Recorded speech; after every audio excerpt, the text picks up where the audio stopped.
¿Qué tal? Buenas tardes. ¿Se escucha? Sí, profesor, se escucha bien. Bueno, muchas gracias. Mi nombre es Leandro Pacheco Barassi, soy integrante de la cátedra del doctor Ravigaldi Cabanillas.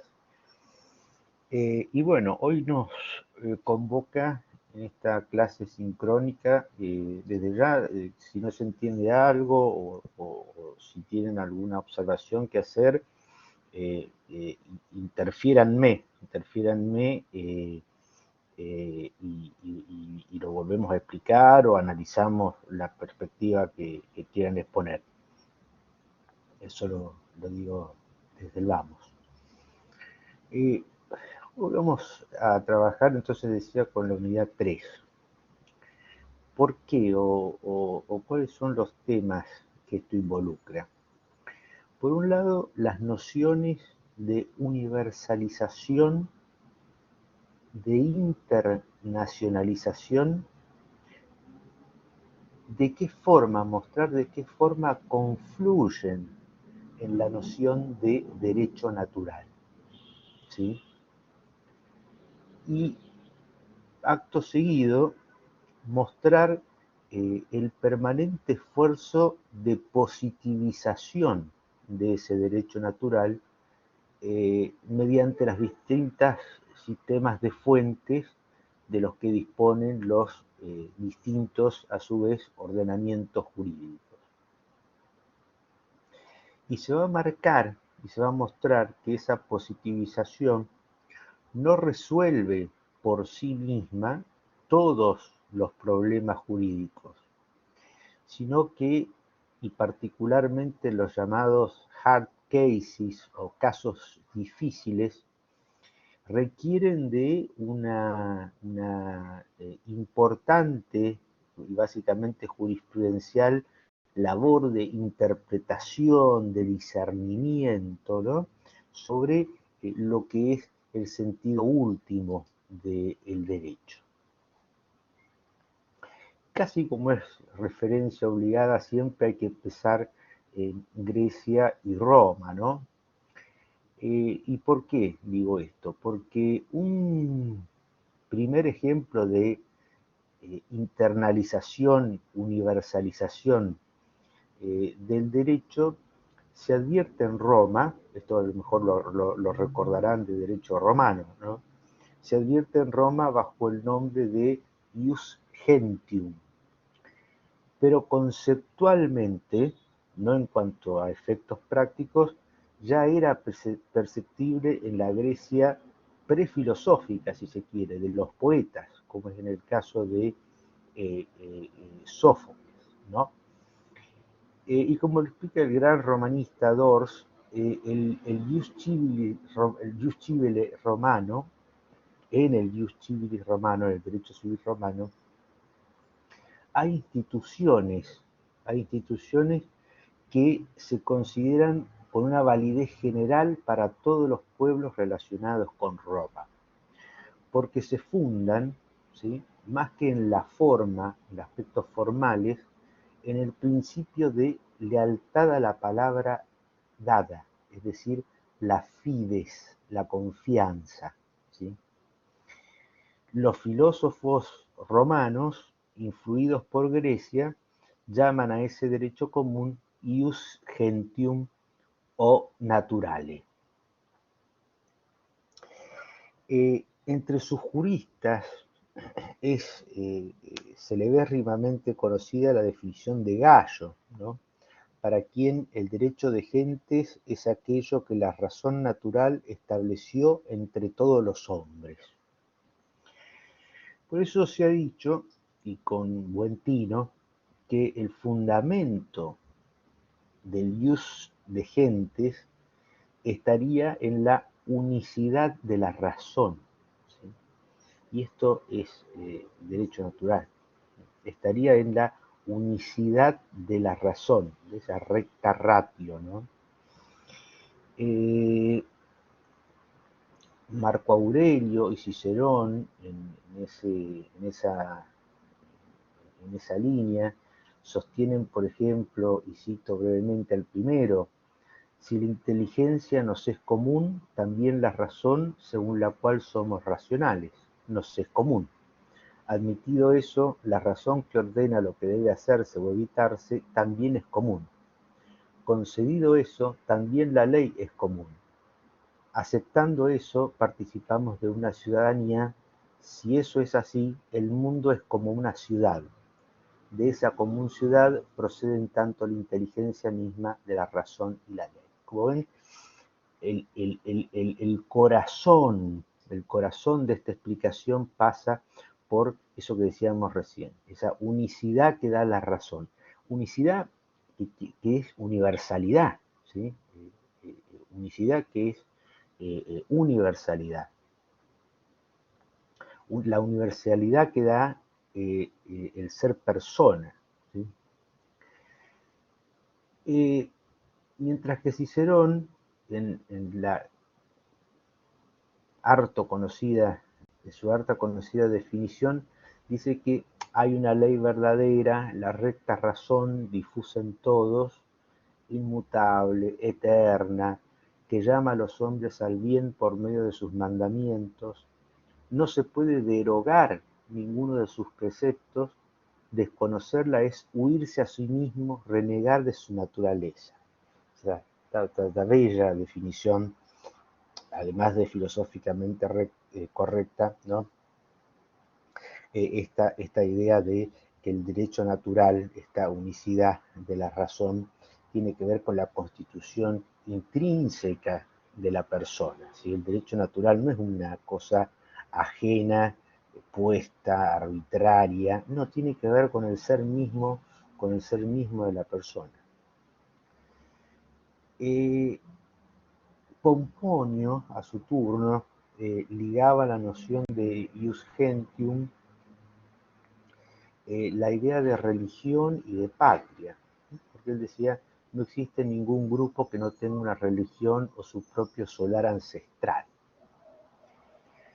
Bueno, eh,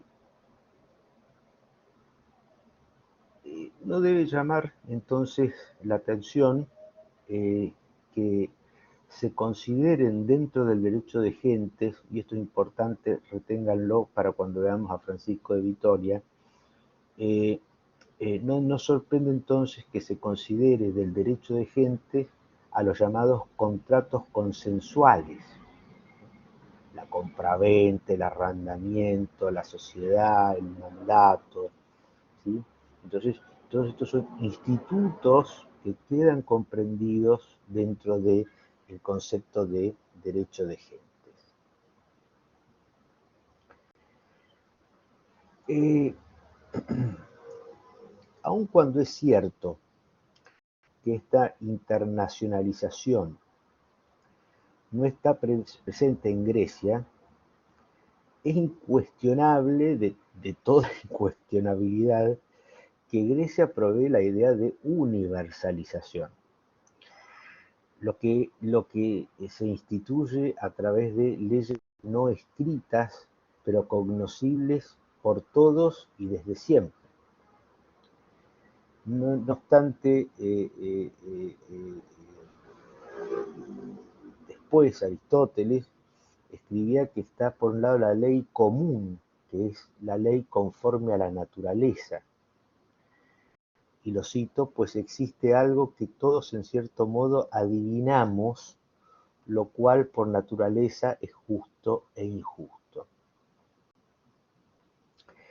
Ahora bien, entonces, esta universalización del derecho, o derecho natural, es lo mismo, es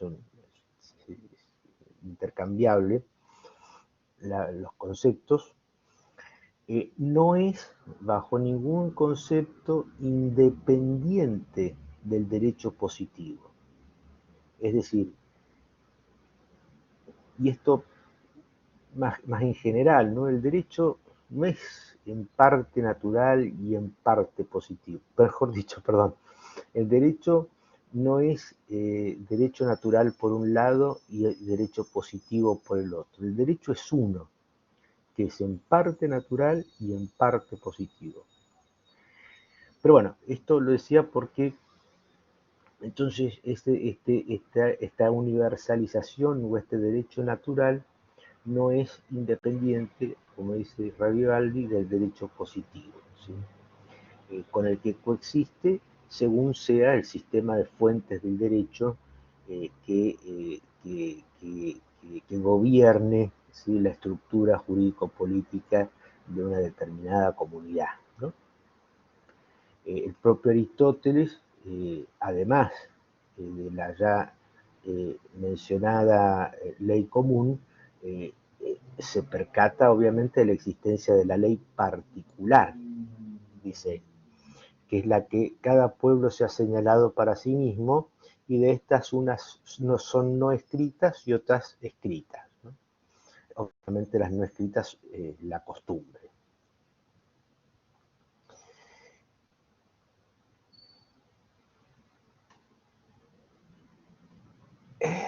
Bien, entonces, llegados a este punto, lo que podemos decir es que, disculpen, eh, los romanos, recién hablamos de los griegos, ahora volvemos a los romanos, llegaron casi a idénticos cuando pensaron, haciendo hincapié en Cicerón, que el ius gentium es civil, si bien no todo el derecho civil es de gentes. ¿Qué se está queriendo decir acá? Lo que se está queriendo decir es que el derecho de gentes, es decir, el derecho natural y por lo tanto justo por sí mismo, no es un derecho abstracto o ideal, sino concreto y tangible, y por tanto institucionalizado, y este es el concepto central, institucionalizado en el cuerpo del derecho civil romano en el que habita, ¿sí? Pero entonces, esto que decíamos al principio, en esa vocación de positivización, ¿sí?, esa vocación de positivización de dato universal. Así las cosas, tanto en Grecia como en Roma, el derecho natural o de gente se positiviza, es decir, se conoce por intermedio de cada sistema de fuentes, sin que ello implique que el derecho positivo, escrito o no, sea justo por sí mismo. Por lo que nada impide la tarea esencial de, en forma crítica, en forma objetiva, indagar sobre su justicia material, dice Ravivaldi, ¿no? ¿Por qué medio? Por medio de la razón, la que ordena, como dice Cicerón, lo que hay que hacer y prohíbe lo contrario, de conformidad, ¿no?, con las exigencias básicas y comunes a todo ser humano. Eh, bien,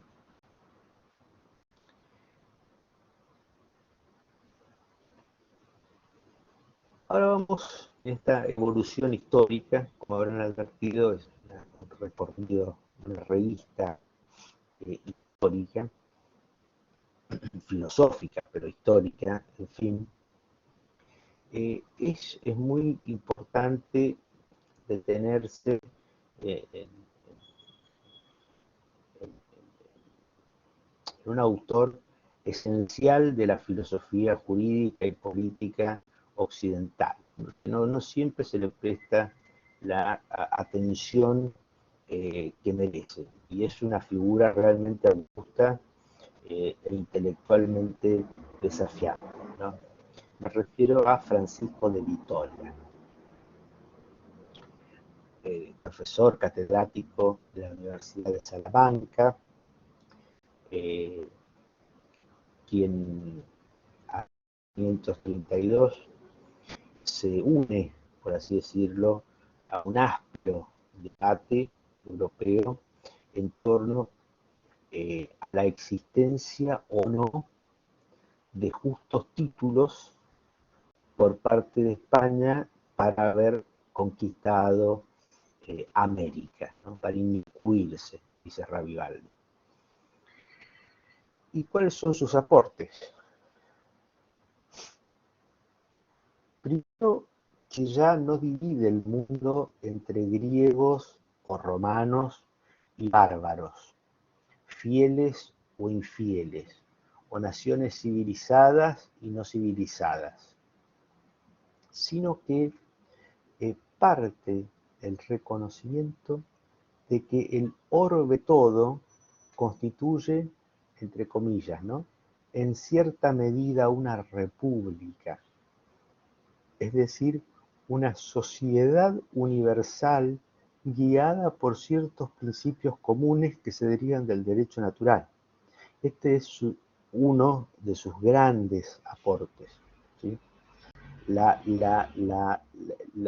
fundamentación teórica de la existencia de una sociedad universal,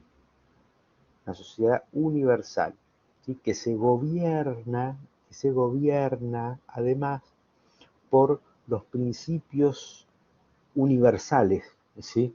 Es decir, una sociedad universal con principios universales que son los que derivan de el derecho natural, ¿no? Entonces, en razón de ello, el título que se podía esgrimir en torno a las relaciones hispano-indianas es precisamente la existencia de esa sociedad natural que está fundada en las notas de sociabilidad y amistad de la persona, ¿sí? Esto es derecho natural, la sociabilidad y amistad son institutos, si se quiere, que surgen del derecho natural, de las que surge un derecho de comunicación entre los pueblos, ¿sí? Para Francisco de Vitoria, entonces, y lo cito, el orbe todo tiene poder de dar leyes justas a todos convenientes como son las del derecho de gentes. Y ninguna nación puede creerse menos obligada frente a ese derecho de gentes porque está dado por la autoridad de todo el orbe, ¿sí? Fíjense qué sistematización exquisita de los términos que venimos manejando, ¿no? Eh, y esto lo llama particularmente la atención Raibaldi, por lo cual nos detenemos en ello. Si bien Vitoria toma como punto de partida la definición de Gallo, le introduce una modificación que para Raibaldi es genial, porque muestra una diferente perspectiva, un diferente punto de análisis, una diferencia, si bien parte de la definición de Gallo, ¿sí?, cabría decir si no se aparta finalmente de esa definición. Eso es mío, eso no es Radivaldi. Eh, en su entender, el derecho de gentes no es el establecido por la razón natural entre todos los hombres, inter omnes homines, sino que se llama derecho de gentes lo que la razón natural estableció entre todas las gentes, inter omnes gentes. Parece un juego de palabras, pero en rigor de verdad lo que trata es, o lo que busca es trasladar la noción de ius gentium a un ámbito distinto del tenido en miras por Gallo. Vitoria piensa en las relaciones entre los pueblos y naciones, por lo que internacionaliza la noción romana al sacarla de un horizonte. Si bien era universal, comprendía a todos los hombres, abarcaba solo el exclusivo ámbito interpersonal, conforme lo citamos los contratos consensuales cuando hablamos recién. De esta forma, ¿sí? Al hacer esta extrapolación, ¿sí? Lo que está creando, y por eso con justicia se lo llama su creador, es el moderno derecho internacional público, el derecho internacional público. Obviamente el así denominado después, ¿no? Pero al hacer este juego de extrapolación y sacarlo de lo estrictamente interpersonal, pasa a hablar de una cierta subjetividad de esas unidades políticas que conforman todo el orbe, ese todo el orbe o comunidad internacional a la que se refiere. Entonces, para Vittoria, una auténtica internacionalización del derecho que se basa obviamente en el ius gentium, que es derecho natural o derivación del derecho natural, es intercambiable, dice Raibaldi, por la nota de universalización. Entonces, otra vez vemos, así como lo hicimos recién en Grecia y Roma, que internalización y universalización reconducen a la idea de derecho natural. ¿Sí? Están a la base, eh, eh, pivotean, eh, no pueden pivotear en otro lugar que no sea precisamente en el derecho natural las nociones de internalización y universalización. Y en este sentido, la positivización de la que siempre hablamos también, tampoco es ajena, ¿sí? El ius gentium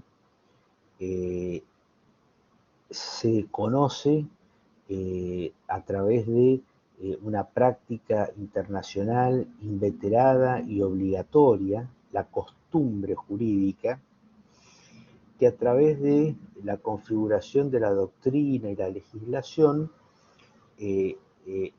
brinda a las relaciones internacionales un cierto patrón normativo. De ahí que y esto nos resulta menor, en Vittoria, se presenta un rasgo ya típicamente premoderno o moderno, ya que se precisa de modo embrionario, como dice Radigaldi, el primer catálogo de los derechos y deberes fundamentales del hombre que deben regir las relaciones intercomunitarias. ¿Sí? A quien le interese particularmente el pensamiento de Vittoria, lo invito a leer un trabajo de Ravivaldi que se llama La Relectio de Indis de Francisco de Vittoria y el origen de la modernidad. Está citado en el texto y en la bibliografía del texto. Así que es muy recomendable. Bueno, y de Vittoria pasamos a Hugo Grocio, ¿sí? Hugo Grocio. Jurista holandés que teoriza en el marco de, como ámbito histórico, la conocida ruptura religiosa europea, la que precisamente hizo insostenible la existencia de otro derecho que el originario en la razón. Esto es, inexorablemente el derecho natural. Pero vamos viendo. Por un lado, Grocio por un lado, Grosio enlaza con la tradición precedente, es decir, lo que veníamos diciendo, lo que hemos visto de Grecia y Roma, de Francisco de Vitoria y demás. Pero desde un punto de vista metodológico es donde surgen diferencias muy importantes respecto de esa tradición anterior, que tienen consecuencias, esa óptica metodológica, en la teoría de las fuentes del derecho. A ver, en la perspectiva grecorromana, que se prolonga con el derecho común o ius commune, las fuentes eran un conjunto disperso y asistemático de elementos que coexistían en la determinación del derecho concreto, ¿no?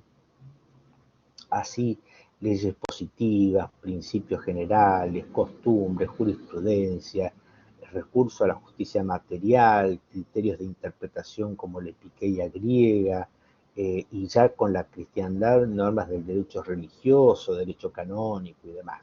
Una visión un tanto plural, pero caótica de, de, eh, de fuentes del derecho.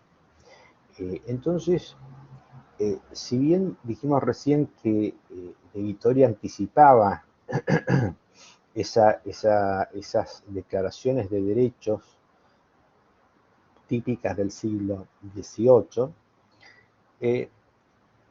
claro, no se insiste, según Grosio, por supuesto, en lo sistemático. No se insiste en lo sistemático, no hay una orientación sistemática, ¿sí? Por el contrario, Grosio, que es decididamente un moderno, es decir, un racionalista, deja ver en su perspectiva metodológica la influencia de René Descartes, ¿no? Es un cartesiano, es un racionalista. Fíjense, y aunque es un tanto extenso, la cito porque es harto elocuente.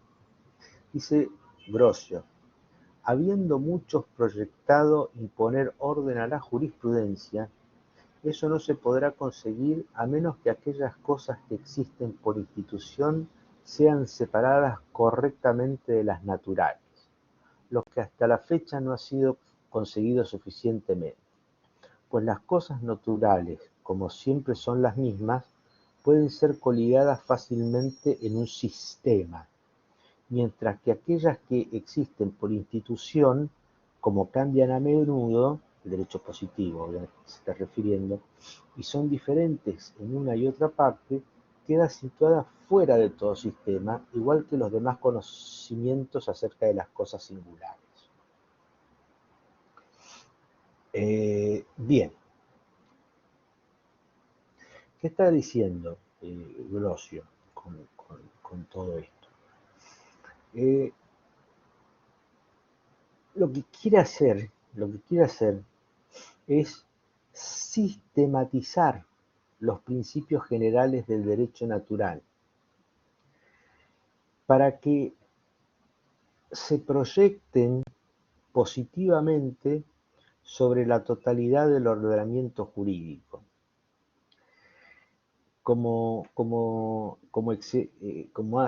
Según la exégesis que hace Kantorowicz, la gran finalidad de la teoría moderna del derecho, no clásica, moderna del derecho natural, que de alguna forma inaugura el propio Grosio,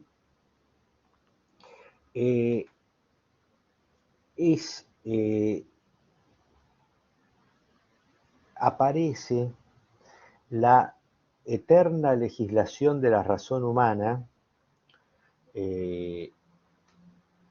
y sin ese meollo racional, el derecho natural no podría haber sido capaz de haber servido de base o de guía a legislaciones tan vitales y tan progresivas como la codificación del derecho natural prusiano, la francesa y sobre todo la austríaca, dice Kantorowicz.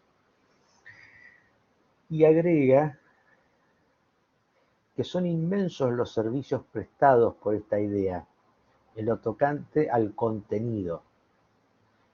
Fíjense que ahí hace un listado de los aportes grosianos, digamos, como combatir el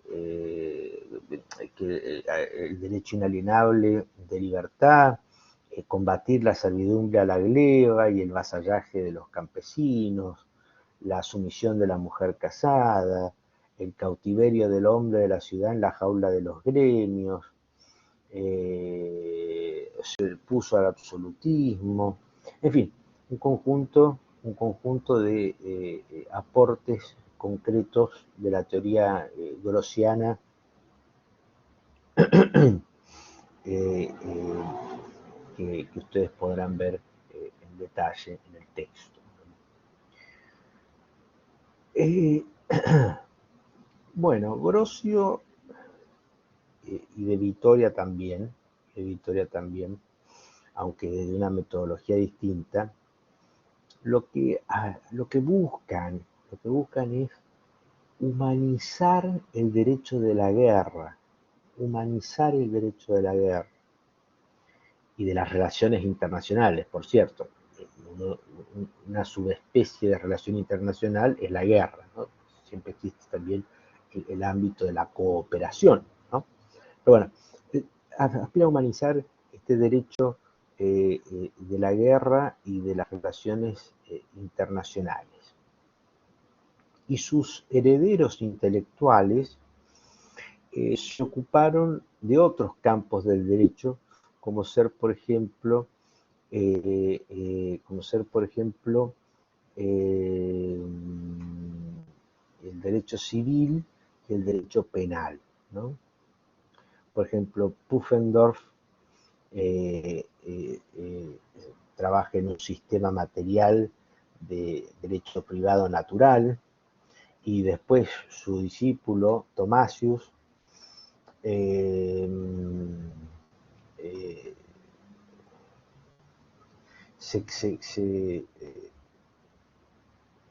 podríamos decir que es quien pivotea en el derecho penal, ¿no? En una humanización del derecho penal.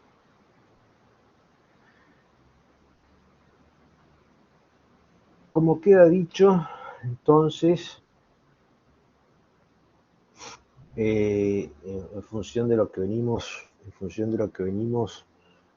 conversando, ¿no? Queda claro que los autores modernos, ¿sí? Fíjense que hablamos de Grecia y Roma, Francisco de Vitoria, y de los autores modernos, Grocio indubitablemente a la cabeza, hay o se da también una sólida conexión entre universalización, internacionalización y derecho natural. Pero, contrariamente a lo visto en las autoridades anteriores,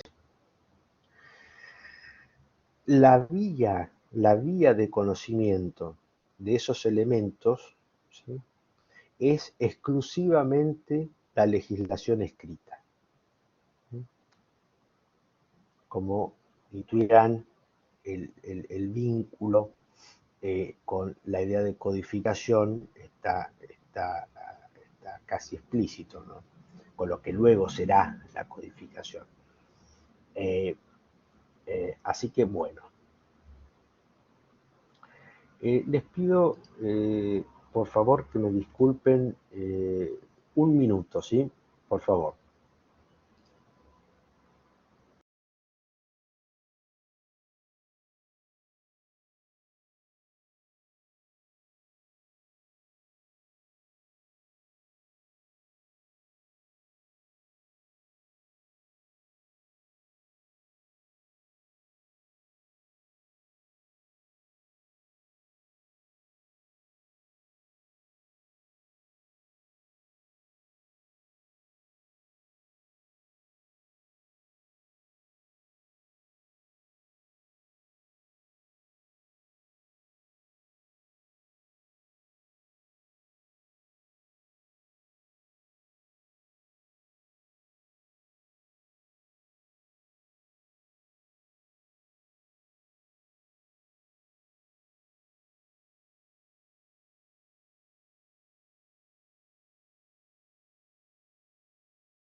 Bien, muchas gracias, disculpen la interrupción.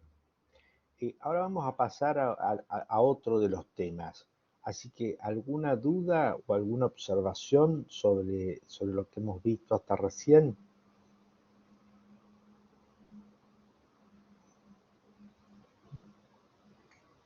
Sí, Sí, si puede repetir el nombre del libro de Vitoria, la el lib- Lectio, la obra de Vittoria se llama Relectio de Indis, sí. pero Ravivaldi tiene, ahora no me acuerdo, pero el nombre exacto. Pero está en la bibliografía del libro. Búsquenlo ahí. Bueno, Ahí está. La acá cita, está. sí, sí, sí, tiene que estar. Es algo así como la relectio de Indis y la configuración del mundo moderno, No, algo así. lo busco ahí entonces, está bien. Pero ahí está con seguridad. Es un trabajo muy interesante porque fíjense que Victoria está escribiendo. Y Vittorio es un dominico, entonces eh, las teorías al uso en esa época eran que el título de la conquista era la infidelidad de los indios, digamos. Es decir, su no estar en estado de gracia, ¿no? Eso los hacía como dominables de alguna forma. Y Victoria viene y plantea todo lo que expusimos recién, ¿no? Con lo cual es un pensador muy interesante, Victoria. Podemos decir que es el derecho, el derecho internacional público, digamos, ¿no? O sea, Sí, sí, sí, sí, sí, sí, es el fundador de lo que después va a ser el derecho internacional público. Eh, eh, Bien que no con ese nombre, digamos, no le pone ese ujú. nombre, pero la idea de todo un orbe, esa sociedad universal regida por principios de derecho natural, bueno, eso es de su cosecha, digamos, de su propia Ujú. cosecha. Está bien. Bien, perfecto. ¿Algo más? Bueno, vamos a aprovechar el tiempo que es muy tirano. Entonces, nos queda un poco reflexionar,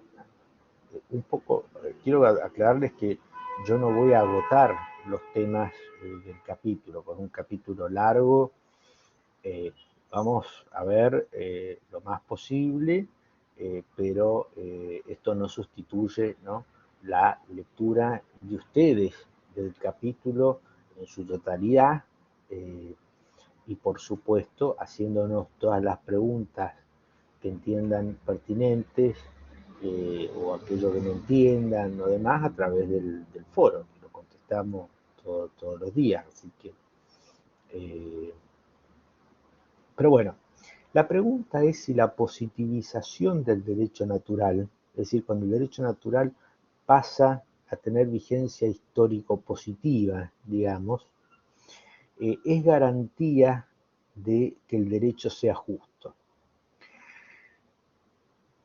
Eh,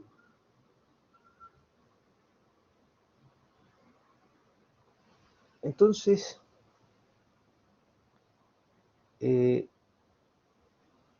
la positivización eh, es en el momento de la positivización de los derechos naturales con la codificación, cuando la dogmática jurídica pensó que estaba dado por extinto el proceso que ese racionalismo que decíamos recién había elaborado durante siglos, ¿sí?, en defensa de los derechos de las personas.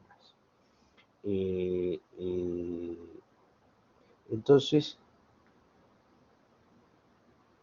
esto no deja de ser una suerte de, como dice Kaufman, episodio, ¿sí? Un episodio. porque ya en el siglo XIX se deja ver a las claras la insuficiencia, ¿sí? La insuficiencia del derecho positivo de los estados nacionales ya, porque estamos hablando de la modernidad, eh, para alcanzar ese objetivo, necesitándose de alguna forma o de otra siempre la idea regulativa de una justicia material, la que vuelve a los ordenamientos jurídicos y a la teoría eh, de distintas formas y nombres, como dice Ravivaldi, la equidad, la epiqueia, los principios generales del derecho, los usos y costumbres, la idea de fin, el derecho libre, la libre investigación científica. Entonces, de alguna forma, y lo sigo citando a Ravivaldi, la tabla de salvación del derecho natural volvía al ámbito del derecho positivo. Esto no es muy distinto durante el siglo XX. Eh, Fíjense, allí tienen ocasión los genocidios, por ejemplo, armenio, judío, de la ex Yugoslavia y el de Ruanda. Eh, en fin, no hace falta que me detenga mucho en esto, ¿no? Si se está a lo sucedido en Alemania en la década de 1930 y luego en el totalitarismo comunista, surgieron fórmulas, como la famosa fórmula Radbruch, de la que Hassemer dice que ha aflojado las cadenas del positivismo legal y ha hecho posible un lenguaje en el que cabe preguntarse si no hay parámetros conforme a los cuales puede hablarse con la bendición científica de leyes injustas, ¿sí? Entonces, otra vez, ante esta tragedia, dice Ravivaldi, retorna, ese eterno retorno del que hablaba Romen, el derecho natural a dar alguna luz en esos sistemas jurídicos. La diferencia con el siglo XVIII, ¿sí?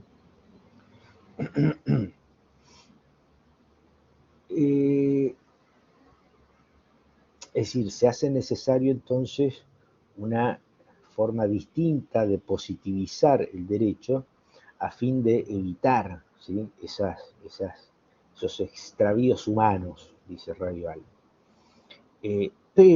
Pero manteniendo la solera metodológica de la modernidad, que es, como ya hemos visto, ese racionalismo legalista, ¿sí? La diferencia con el siglo XVIII es que adviene una positivización de naturaleza internacional, es decir, entre estados, la que actúa como un reaseguro de los sistemas nacionales, ¿sí? Y no otra cosa es lo que conocemos hoy con el nombre de Derecho Internacional de los Derechos Humanos, ¿sí? Es una positivización de naturaleza internacional en tratados, ¿sí? Que actúa como reaseguro de esos sistemas nacionales. Desde el punto de vista de las fuentes del derecho, se continúa con el modelo unitario, ¿sí? Por oposición al pluralismo en materia de fuentes. Entonces, se sigue con ese modelo de legalismo decimonónico, pero con una importante salvedad, ¿sí? Que es el caso o la posibilidad de la lex corrupta. Esto es un legislador irracional, injusto, que ya se sabe a ciencia cierta que no es un mero supuesto teórico, Entonces, su contenido no puede permanecer habilitado para quienes crean el derecho positivo. De alguna forma, dice Ravivaldi, se está ante un unitarismo internacional de base iusnaturalista llamado a superar la legislación decimonónica. Si se fijan o si reparan en la semántica iusnaturalista de estos textos internacionales de protección de los derechos humanos, es absolutamente palmaria. ¿Recuerdan ustedes cuando vieron el derecho constitucional y demás? La Declaración Universal de Derechos Humanos, que ya en su artículo primero, o la Convención Americana sobre Derechos Humanos, ¿no? En su preámbulo. Entonces se da otra vez esta, esta internacionalización del derecho, supone su universalización y por esa vía otra vez el derecho natural en forma implícita o explícita.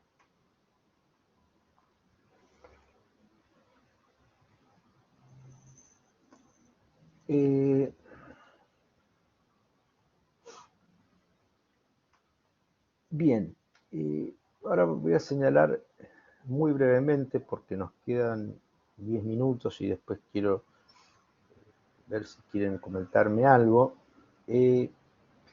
¿Cuáles son las insuficiencias de esa positivización, internacionalización del derecho para lograr una justicia material y volver al planteo o a los planteos de la razón práctica?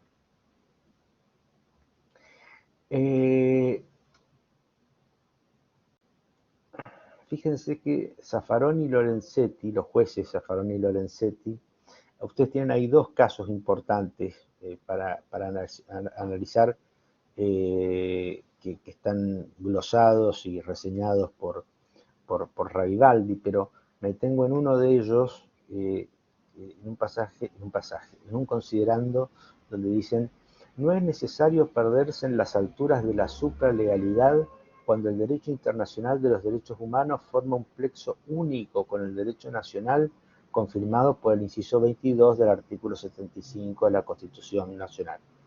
Por ello, este último fenómeno de positivización de los derechos humanos en el derecho internacional como reaseguro de sus positivizaciones nacionales es lo que hizo perder buena parte del sentido práctico al clásico debate entre iusnaturalismo e iuspositivismo. Es decir, medio como que en la medida en que ya son derechos positivos, no tiene sentido la discusión de iusnaturalismo y iuspositivismo. Esto no es así. Esto no es así. La positivización no excluye la constante instancia de crítica objetiva, universal y absoluta, que es el derecho natural, ¿no?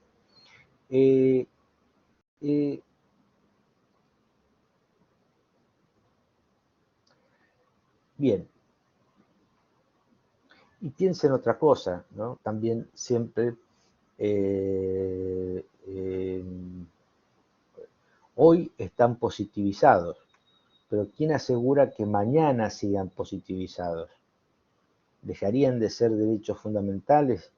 Entonces, con lo cual la positivización no soluciona, eso es lo que trata de mostrar Ravivaldi, no clausura la efectividad y operatividad del derecho natural, particularmente cuando se presentan casos difíciles o casos trágicos, es decir, cuando se invocan en forma de competencia derechos de primer orden y que están positivizados. Eso que llevó a que esa oscuridad, insuficiencia u omisión legislativa sea llenada, como dice el autor positivista contemporáneo más importante, Hart, a un discrecionalismo, ¿sí? A un discrecionalismo.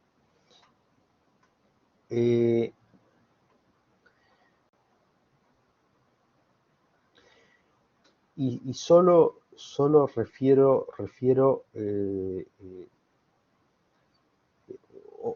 otra instancia que hace siempre necesario este retorno del derecho natural en la línea de la tradición de la razonabilidad práctica, ¿no? La tradición de la razón práctica. La asimetría que hay entre la generalidad de la ley, por un lado, y la situación concreta, el caso particular, es insuperable. Es decir, ni siquiera se bastaría con pensar en una dogmática ideal que la fuerza productora del derecho inherente al caso particular está predeterminada lógicamente, en el sentido de que cabría imaginar una dogmática que contuviese al menos en potencia todas las verdades jurídicas en un sistema coherente. Entonces, bueno, la conclusión, y si bien no he desarrollado todo, es que la positivización e internacionalización del derecho, de los derechos humanos, es insuficiente frente a la pluralidad y calidad de casos conflictivos, difíciles o trágicos, según Atienza, que pueden presentarse, y por el otro lado, esa asimetría constante entre la generalidad de la ley y la particularidad, por definición, del caso, esa tensión tan intelectualmente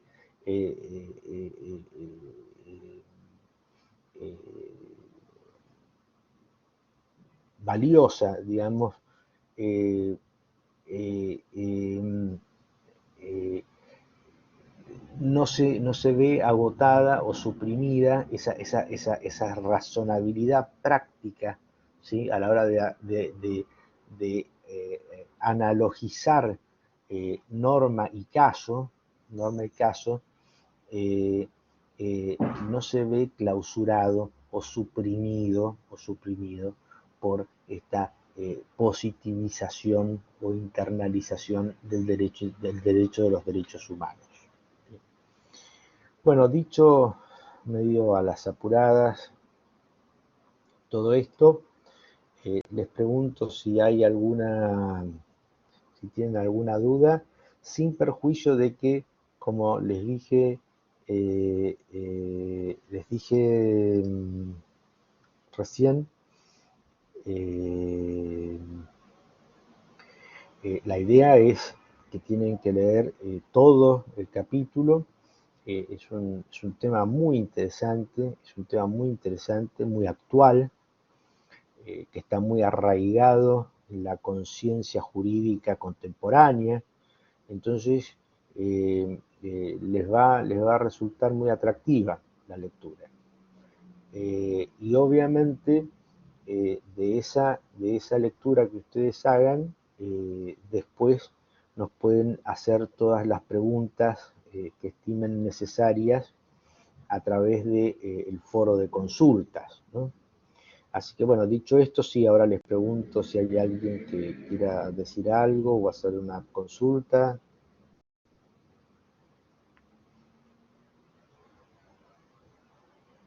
Sí, Pablo. Sí, la pregunta es, no sé cómo preguntarlo, voy a tratar de ser lo Está más claro bien. posible. Si esta tensión entre el derecho natural y el derecho positivo se ve más claramente en los sistemas codificados que en los sistemas como puede ser el americano, donde el juez tiene una libertad mayor, digamos, no sé si es la expresión libertad, pero es como que puede aplicar más el sentido práctico que en el sistema continental. Yo creo que no, que en los dos casos se da esta tensión que usted dice. Fíjese que en los derechos, primero, ha pasado mucho que los países continentales europeos de tinte codificador se han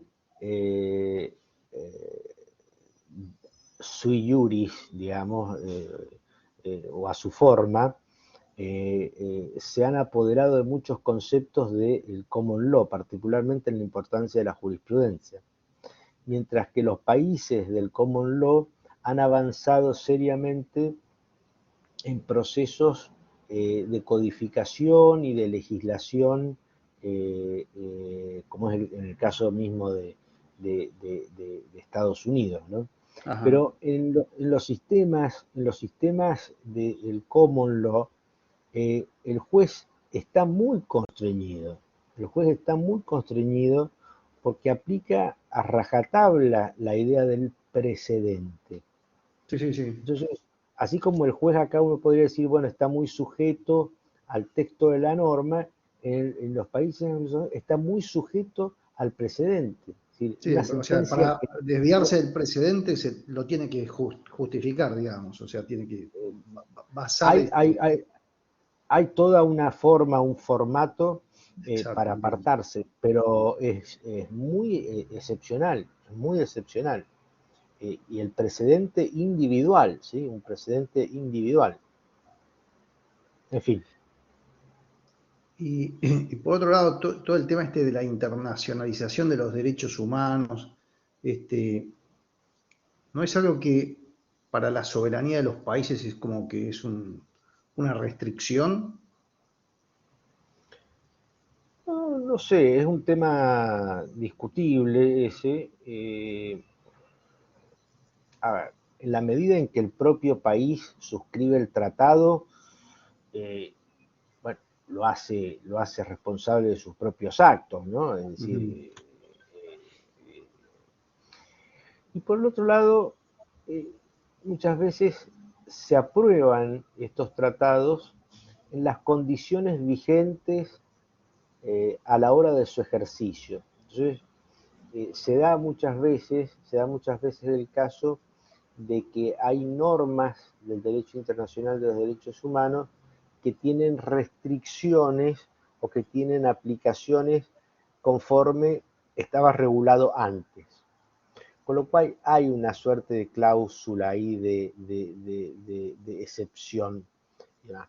Pero es cierto que algunos autores de la ciencia política y de la teoría jurídica también entienden que estos procesos de internacionalización van un poco en desmedro de la soberanía estatal, ¿no? Eh, Así que es un asunto abierto, digamos. Está bien. Bueno, bueno, de mi parte está todo claro. Perfecto, muy bien. Bueno, ¿alguna otra observación o comentario?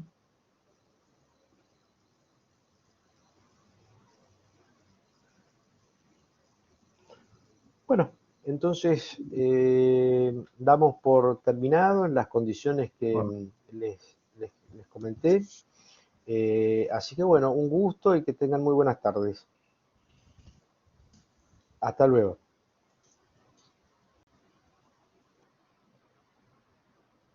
Hasta luego. Hasta luego.